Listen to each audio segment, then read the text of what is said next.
Good evening, everyone, and welcome to our webinar. Today's webinar is on classroom management. And my name is Simran Sharma.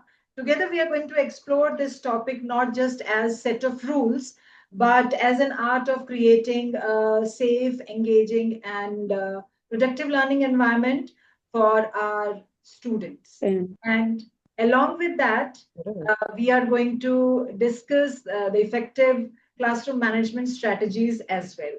So basically, the goal of this webinar is to create positive and productive learning environment for our students. So without wasting any more time, let's begin. So I have a small question for all of you. Good evening, Punita ma'am. Okay. Hello. Hello, ma'am. Hello, ma'am. Good evening. So the question here is, what's one word you would use to describe a well-managed classroom?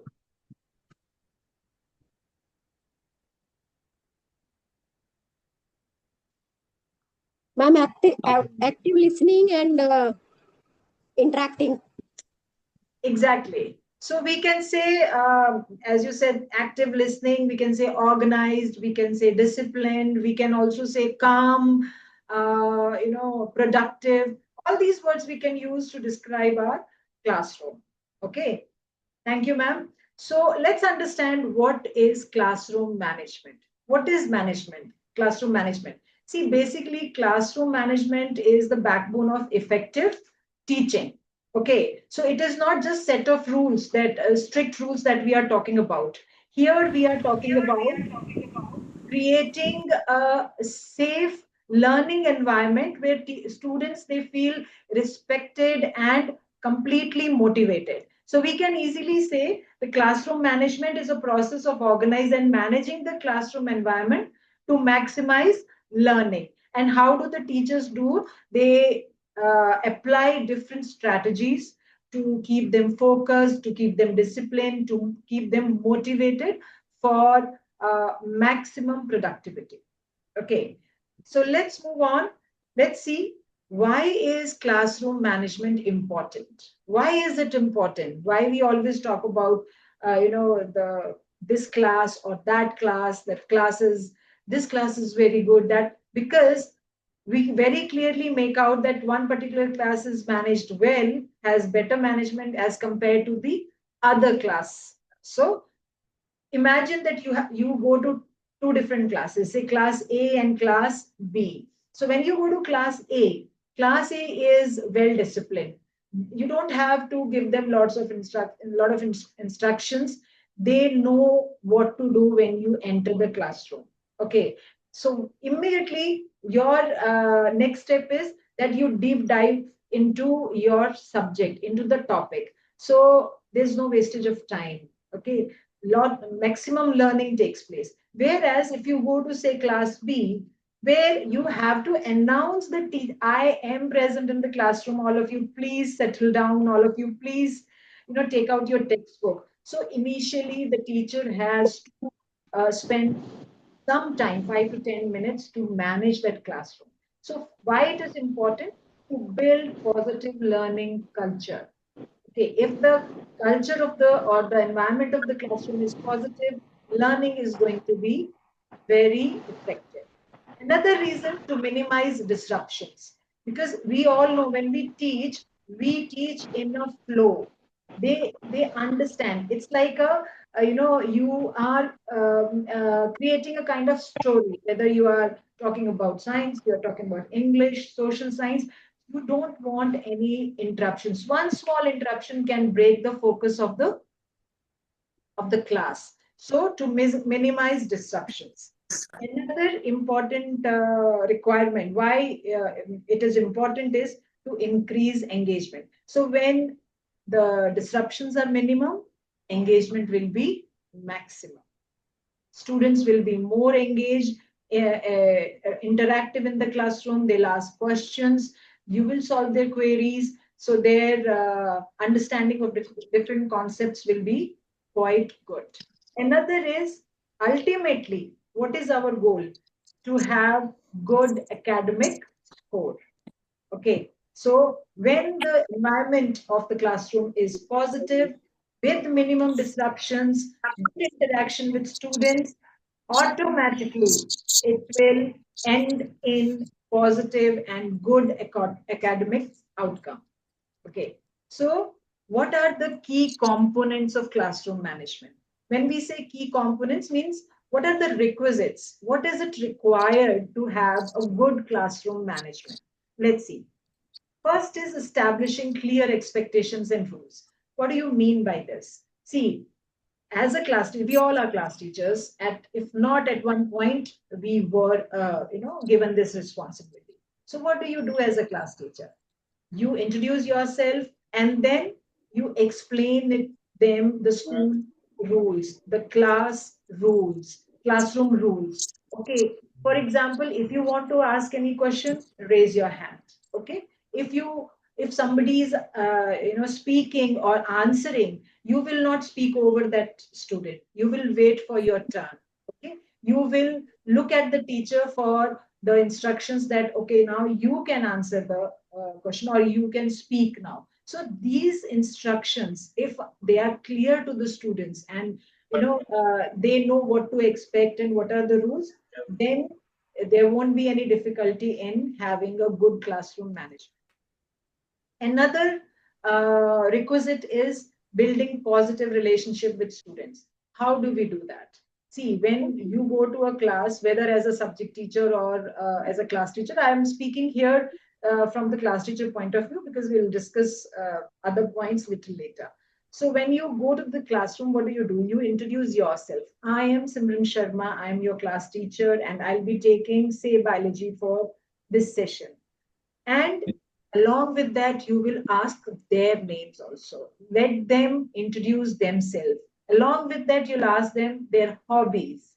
Okay, so this way you are building a relationship with students. They are at ease. They know that, okay, this is the teacher, and you give them assurance that whatever their queries, they can easily come to you and you will help them, solve them. Creating a safe and supportive learning environment. Okay, uh, how do you do that? Just a minute. Just a minute. वैश्या नहीं hotel line में से call कर कहते हैं मेरी hotel में रोज आती है इसलिए तो एक रात में 50-60 रुपये आराम से निकलती है I request the participants to kindly mute yourself, please. You are very audible here. Dear participants, please mute yourself. Simran ma'am, you can mute them. Simran ma'am, please do that. I am trying, but ma'am, it's yeah. Okay, fine. Thank you so much. Okay, so how to create a safe and supportive learning environment? By giving them the assurance that mistakes are part of learning only. So don't get scared. If you have made a mistake or error, it's nothing to be scared of. You can easily come to the teacher, share it, explain the situation, and then let teacher guide you. If you need some support, need help, definitely it will be provided to you. So the teacher is like a mother in the classroom. So when you give that kind of assurance and security and support, then it creates a positive, a culture and the environment in the classroom and having a good classroom management. Next is implementing effective routines and procedures. As I mentioned, see how it is different from the first point. Basically, when you go to the class, you assign certain duties to some students in the classroom because that is also part of their learning. They should know how to handle the leadership duties also. So you assign one monitor, you are giving them some break duties or board duties. So first thing that is to write the date, In junior classes, we do that on our own, but in senior classes, we do assign this duty. Okay, fine, this is your. So write the date and the day, and please on the right hand side mention the total number of students and how many present and absent and the names also. So when the rules are implemented in a regular manner, in a routine manner, they will not deviate. They'll do it automatically. So anybody coming to the classroom, they will know how many students are there in the classroom. They should be in the classroom, or the strength of the classroom, and how many are present today. So it's easier for any teacher to understand, and without wasting any time, they can start their class. So, and basically the goal of the classroom management is to have order, maximum engagement, interaction with the students, respect for each other, respect for the teacher, and have 100% productivity. Good outcome, good, not only academics, but otherwise also. Moving on, I have a question for you. What's the biggest classroom management challenge you are currently facing? Yes, dear friends. You can share your ideas or challenge here. Yes, Lizzie ma'am. Yes, please. Good evening, Simran ma'am. Simran ma'am, the biggest challenge that I face, that is to get their attention. Yes. Okay. Once they are totally, attentive, then only I think I get that confidence, yes, that my classroom is managed. Now I can start off with the class. That Exactly. attention is So that is one of the challenge, that you have to have their attention. Otherwise, you cannot proceed with the with your class.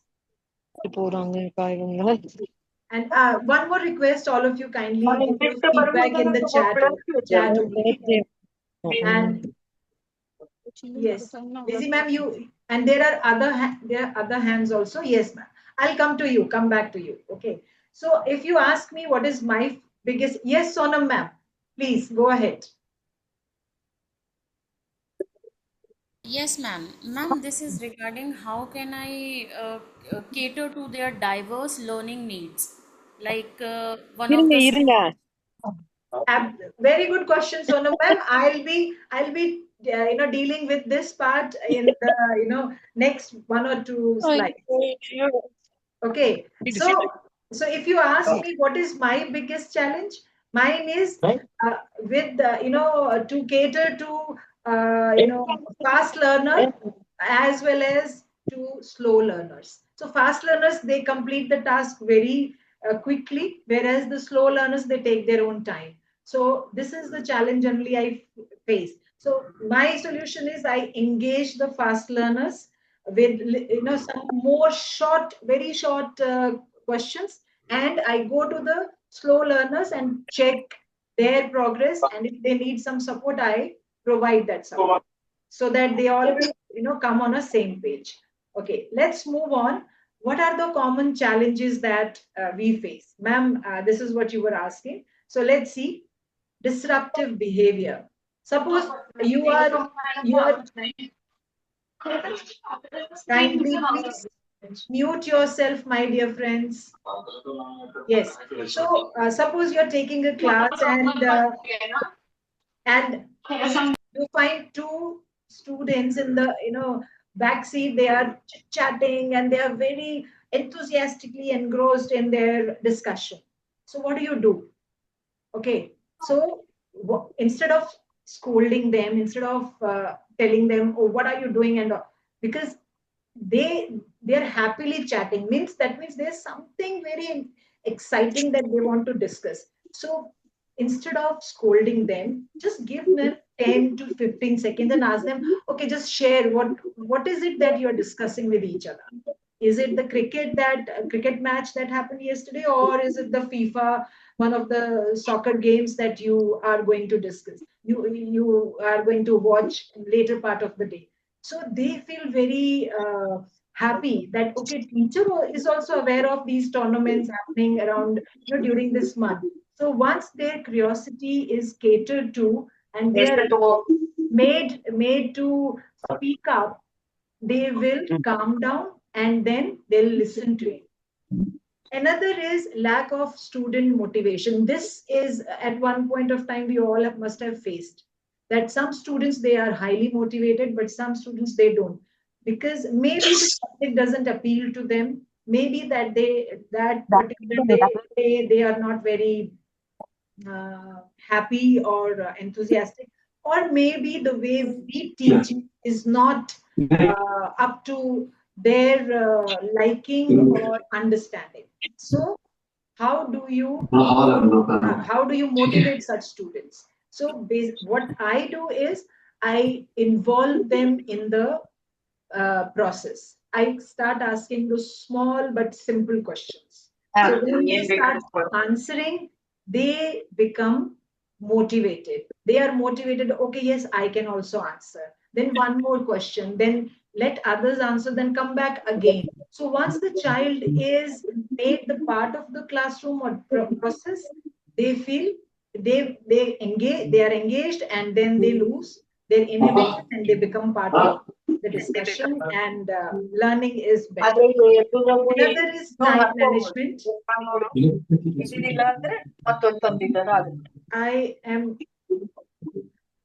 okay. So time management. Whenever we take time or whenever we are explaining something to them, make sure that you take care of the time. Do not just keep on explaining endlessly. Student will lose interest. And whatever activity or the topic that you want them to understand, you will not be able to complete it in time. So time management is very important factor for student.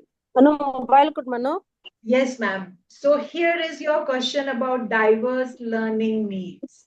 We have different types of students in our class. Some are very naughty, some are very disciplined, some grasp the concept very well, some are slow in Ma'am, please, understanding. ma'am, Yes. please mute the participant from your own end. Ma'am, I really want to do that with the time constraint, but let me just try, because some of the participants they have left their Ma'am, you go to the participants, and on the top you will find that function and mute Okay, ma'am, all. I'll just do that. Yes, ma'am. Kindly mute all. Mute all. Okay. Many people sitting with their mics on. Right, ma'am. I'm doing it. Thank you.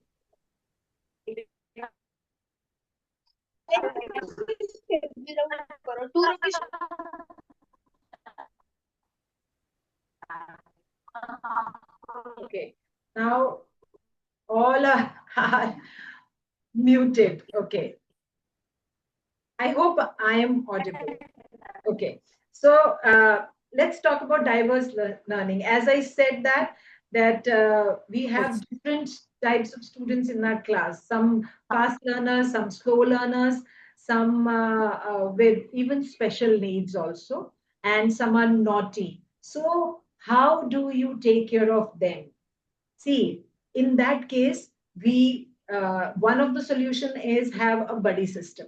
Okay, that make them sit in such a manner. The one who's more disciplined is made to sit with the one who is very talkative and naughty, so that the one who's disciplined is going to motivate the other student to behave well.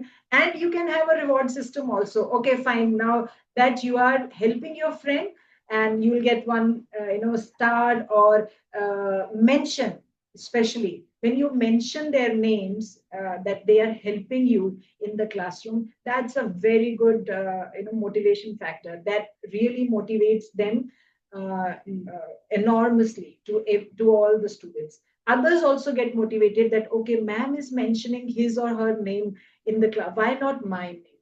Another way is by changing the sitting arrangement. That also part of the solution.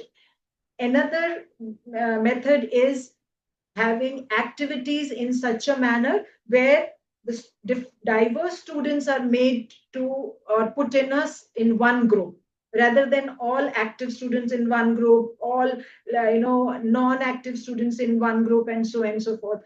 You make a group in such a manner that there is a highly motivated, then one which is a little shy, and the one which is very talkative. When you assign a task to them, they will definitely end up having a good team. They will help each other and learn from each other that I cannot talk all the time and I cannot be shy, because whatever part is given to me, I have to take responsibility and complete it. Okay. So there, these were that we expect from students. What are the principles that the teacher has to follow? What are the principles that make the teacher to uh, follow and plan those rules and regulations for the classroom? First and foremost, be fair in building relationships. Okay, you cannot be very smiley and happy with one student and frowning with others, and you're snubbing one student and motivating another. No, please don't do that. That is not how we should be planning or behaving or guiding our students. Because when you stand in front of the classroom, they all are looking at you. Even your smallest gesture, even smallest of expression can be observed by them. So be fair in building relationship. Second is maintain honesty and express yourself clearly. Always be honest. For example, that there's an incident in the class where a high scorer, the one who is first position holder or second position holder student, misbehaved with another student who is an average uh, scorer. So generally, I'm not saying always, but at times we make this mistake. We tend to take, or we tend to go a little soft on the student who is high achiever, and then don't pay much attention to the other one. When you do that, you are not setting a good example. Irrespective of what the scores or their grades are, just focus on that particular incident, on that particular event, who behaved how. When you project that, and when they get to know, ma'am is not judging me by my grades, she is analyzing me on my behavior for this particular event or mistake, then they really respect you and they will 101% they'll follow. Consistency is key. You have to be consistent. One day you cannot be all disciplined, and next day you don't care about the rules. No, you have to show that consistency. You have to follow those rules day in and day out whenever you are in the classroom or in the school. Positive reinforcement. Always appreciate students. Even when they make mistakes, always put it in such a manner that they should not feel scared of you. They should not feel, oh, I shouldn't be discussing with ma'am. Tell them in a way that, okay, fine, this was a mistake. I understand that. I'm sure that it was not intentional, but there could have been some consequences. So, and whenever they do something good, please appreciate them in a magnanimously, so that they realize that ma'am is not only here to scold us; she appreciates us also uh, quite openly. That is very important. Okay, so here's a question for you. What's your favorite proactive trick to keep students on task, such as a quick attention grabber or a smooth transition technique? Meenakshi ma'am, you have raised your hand. Would you like to? Okay, let me just see the participants. Ma'am, yes, ma'am. Yes. Yeah, please go Ma'am, ahead. just a quick question. Just a quick question. I mean, wherever we are, so whichever topic we're dealing with, Right. so you want to grab their attention. So based on what you've taught them, you would probably ask a a yes or no question, or an open yes or no question, actually. Yes or no question will actually grab their attention Okay. and it will bring them back to the present. That's one. Okay. And second, if they're not able to answer, you probably ask someone else and ask the person who could not answer to repeat whatever they've said. So it gives them the confidence that yes, I also know at the end of the lesson that whatever you've taught them, they have learned something. So it gives them the confidence as well. Exactly. Very nice. Thank you for sharing. And I've seen one message here, hocus pocus, all that you can also do. Very well. My proactive trick is sometimes I just go stand without saying a word. I just stand there and they start noticing, and then they say, oh, ma'am is not saying anything. Then they tell others also, be quiet, be quiet, be quiet. And everybody is quiet, even within 10 seconds. Or sometime I do like this, time out. Time out, please be quiet. Okay. Sometime another way is freeze.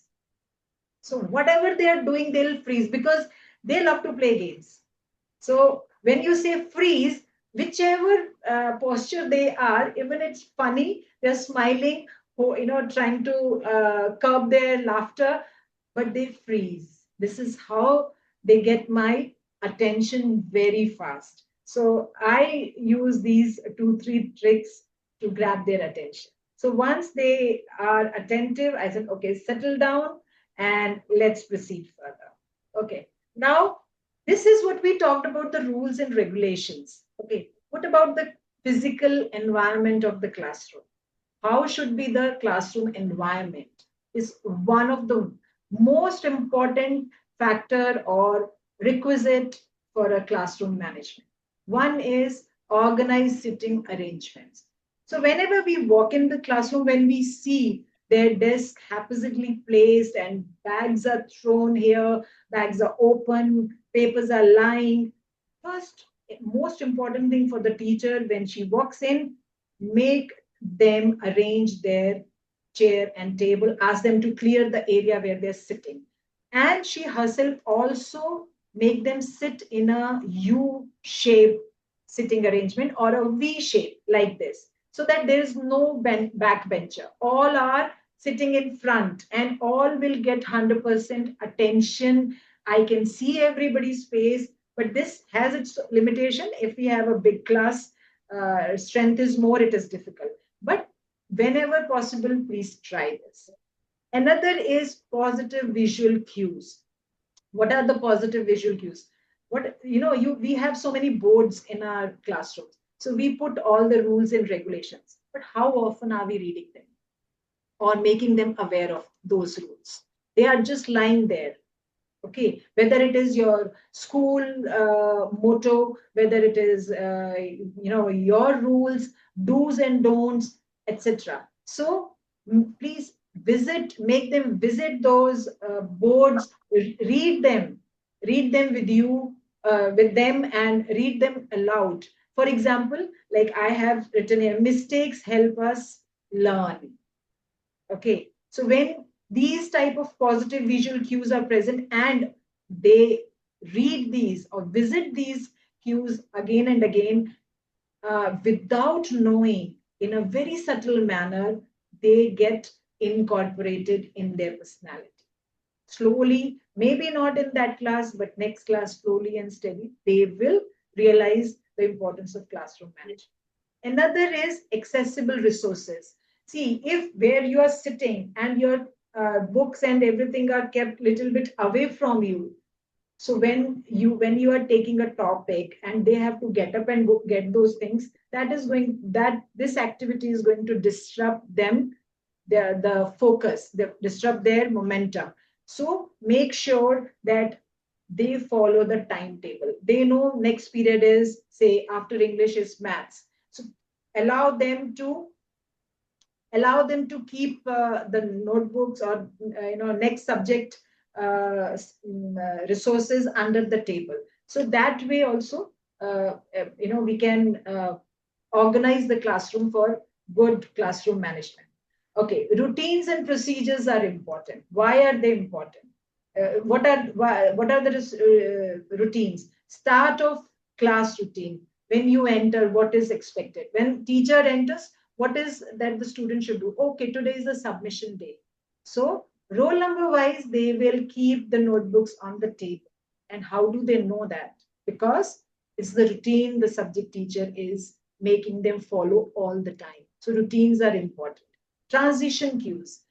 Activity, once it is done, completed, what to do?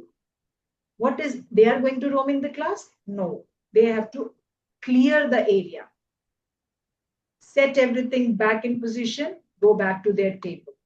End of the class, how it is going to, you are going to end your class. Recap can be one thing, questions or queries that you can ask them to put, or be ready next for, bring it in the next class. Importance of routine and transition. It saves valuable time. We know that when once the rules and regulations are clear to everybody, it saves a lot of time. We do not have to worry about the discipline because it is already taken care of. So we directly focus on the learning part. Also helps students to stay on task when they know what to expect and how to go about the activity. They don't have to ask each other. They know their part and they are going to, yeah, it makes the class well disciplined. Thank you, Poonam ma'am. Enhances learning and behavior. Of course, it is enhancing learning and they're enhancing their learning part and the improves their behavior. Brings predictability, provides stability. Again, very helpful to score good academic result as well as improves their personality also. Creates a safe and productive classroom. This is what we are aiming for, to have a good classroom management. Moving on, proactive strategies. How are we, managing our class? Move around in the classroom. Don't stay at one place. Start here from the front, move back. Make sure you take a round in the classroom that we all do. Eye contact, hand gestures, very important in communication. One of the most effective strategy. Of course, when your lesson plan is well planned and you do not have to think what I'm going to do and how I'm going to do, half the battle is won. That also curbs the misbehavior. Strategies for positive behavior. Whenever they behave good, please praise them, encourage them, acknowledge them, take their name, put it on the board, give them star. Reward system, yes. A reward system. Okay, so you've scored 2 stars, 3 stars this week or this month. Very motivating. Peer role models. Make them come in the front. Let others acknowledge. Clap for them. Very effective for their motivation. How to manage misbehavior. Address privately. Avoid public shaming. This we all need to work on because sometimes when we get upset, we just tell them upfront then and there. With students, we have to, they're very sensitive, we have to be a little careful with that. Be calm and non-confrontal. Okay, no confrontation. If they say something, listen. Okay, give them chance to explain. Maybe there is a communication gap. Maybe the student is not very honest with you. That's okay. You also know, they also know. But getting agitated and shouting at them is not going to help. That is not the right way. They will never approach you again. Follow through with the consequences. Once you heard them, you know that they have made a mistake. Sit with them, make them understand, and tell them that you will have some consequences. These are serious errors, mistakes, and if you keep on behaving like this, it's going to reflect in your scores or in your behavior. Others will avoid you or they won't talk to you. Always address the cause. Find out the cause. Find out why the student behaved the way he did or she did. That's once you know the cause, you can work on that. Differentiated management. What is that? See, as you can see in the picture, one size does not fit all. Students are different. We all know that. Okay. What works for one student won't work for the other. So you have to, plan a strategy according to the student. Yeah. According to, hold on, according to their nature, how he or she is going to receive your support. If you scold them, are they going to be upset? If so, if they are, then you have to, look for some other strategy. Sometimes even a stern look works than words. Okay, help them sometimes sit with their friends. Varying levels of scaffolding means you support them at different levels. Some students, they need support in understanding, some needs in their written work, some they are shy, they need friends, they are not very comfortable talking to. So make sure they become part of the classroom, make them participate in planning, in execution, build up their confidence. Slowly and steady, they will definitely come around and bloom and, speak confidently and participate confidently. Conclusions and reflection. Yes. Okay. So, what is that we have learned in today's webinar? That building relationship with student is very important for classroom management. Follow the routines. Don't forget to respect them, and also explain to them that they have to respect each other and the teachers also. For that matter, everyone, even the helpers, canteen fellow, anybody, they respect is the foremost and most important requisite. Your role is more than managing, it's inspiring. You are the facilitator. As I mentioned in between, that you are like a mother or a father to them. Okay, so here is a question for you, my dear friends. What's a simple way you have found to connect with the student who seems disengaged or quiet? Quickly, I think we have only 2 minutes left. Yes. What's Find a way. Yes, ma'am. Sorry. Yeah, go ahead, ma'am, please. Okay. Find out their interests. So there will be something that will create a spark in them. So find out that, and that from there you can kind of pull it off from there. So that interest will kind of, it will lead them to a series of uh, other subjects which will help them cope up better and participate better. Absolutely. Thank you, ma'am. And another ma'am said, encourage them. That is what exactly you said. I would sometime talk to them as just.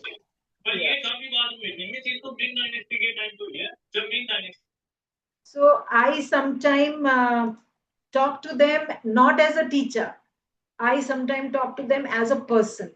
So I will interact about their hobbies and the football match. Sometimes I also sit and watch these matches and talk about the players and who is the god of cricket, it's Sachin Tendulkar, and why they like Virat Kohli and things like that. So when you start talking about these things, they say, "Oh, man also has similar interest like us." So that, that way they connect with you very well when you remember their birthdays.